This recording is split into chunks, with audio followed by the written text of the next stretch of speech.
Hey guys, this is Jsnow with the Iron Docks boss guide for you guys, and this is all four bosses. So feel free to skip around if you're looking for a particular boss. Overall, this dungeon's pretty easy. So first boss is fleshrender nok'gar, I think that's what it's called, and his little Mount Dreadfang. So this boss is pretty much a simple tank and spank boss.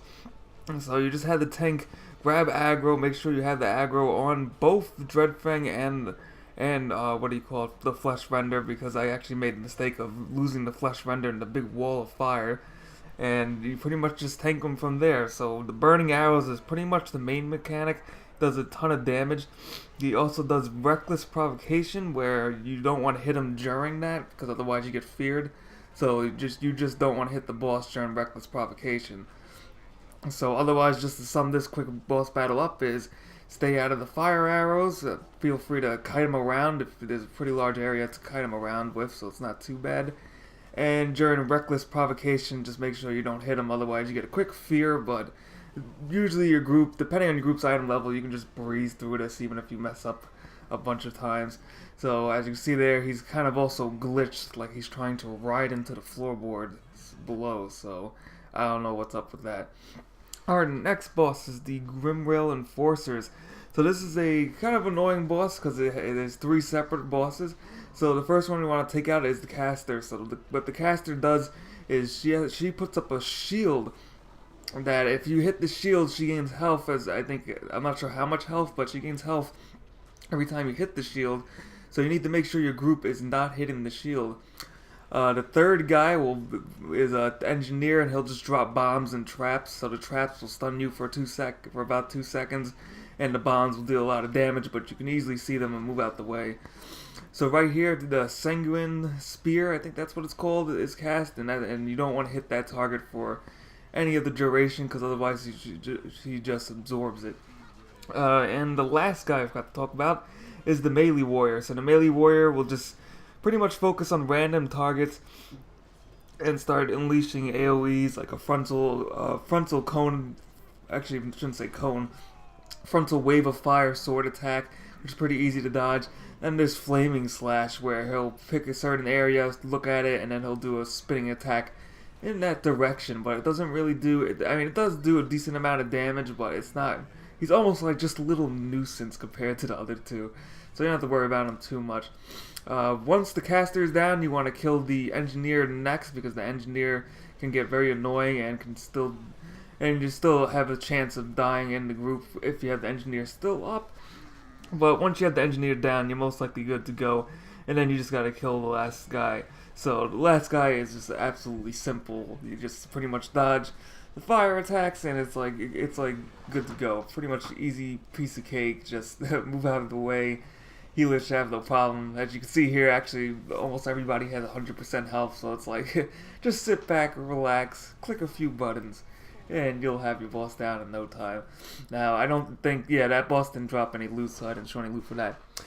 Next boss is Oaksheer. So Oaksheer, this is an interesting boss. What do you call it? He's pretty much a tank and spank, but he unleashes these cages, so there's cages of animals all over the place, and depending on which cage he opens is what you gotta deal with. But otherwise, his only main attack is rending slash, where he just moves in a forward attack and does a little bit of damage. So kind of like what I did is I just stand still when he does the rending, try to stand still when he does the rending slash, so I don't accidentally walk into it, because my first impulse is to run towards it. So right here, he's opened up an animal cage, and this one was worgans, so it's a bunch of level 100 worgans. You just AoE them down as fast as possible. Most of the cages is just AoE fodder, so it's pretty easy. And overall, it's kind of just a quick DPS race, because if you're fast enough, you'll be able to kill him before he even touches the second, cage. Oh, and I forgot the other ability, time to feed. So he'll pick a certain character and start feeding on him, which is pretty gruesome, but as long as you have your DPS up and you just keep hitting the boss, the time to feed should end before any major damage has been taken. The only other cage I've seen him open was a Rylac cage, which was kind of annoying because they shoot the fire, and the fire does a ton of damage, but otherwise, very, very simple fight. Now, on to the last guy. So this is Scoloc. So this boss fight is pretty fun and interesting, as you'll be fighting three separate mobs. So when the battle starts, you first want to get on the little ogre guy and just nuke him as fast as possible. Just unleash all DPS, all cooldowns, whatever you want, just to get rid of him, because pretty much he's just another nuisance. He's pretty much the main distraction from the main boss fight. The other ogres in a cannon, I tried to click on him, but it seems like you can't actually fight him until you kill the first ogre. So once you kill the first ogre, the guy will come out of his little cannon, and then you gotta go over and kill him too. He really doesn't do anything, and he has such low health, so you pretty much just nuke him down. Now here's the main ability, Cannon Barrage. So the second you get thrown into the air by Cannon Barrage, you want to find something to take cover between. So you'll see two long layers of crates. That's what you'll take cover from. Now with this group, we had a priest who was pretty fast about getting back to the boss, because the goal is to get back to the boss as fast as possible. So we only had to hide behind one stack, and then the priest would just pretty much YOLO and just run towards the boss and hit him. And I think you gotta do about like 20,000 or 10,000 damage, and then he stops doing the barrage. But I guess the only way you can wipe on this boss pretty much is if somebody doesn't know to fight and they stand out in the barrage, because the barrage can kill you in about 5 seconds or so.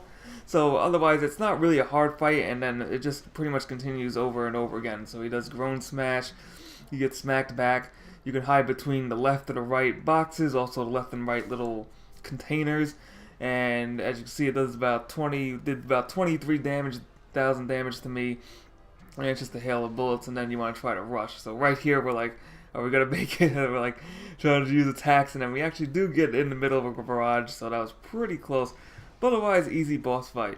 So I'd like to thank you guys for watching. As always, feel free to subscribe for more videos, or feel free just to check out the channel for Daisy and all that other good content. I do think I have one more heroic dungeon guide for you guys, but let me know what you guys think, any suggestions for the videos, any suggestions for future videos, anything like that, and I'll be sure to try to respond to the comments as I can. So we get some good loots, great run, and that's pretty much it. So thanks for watching as always. See you guys next time.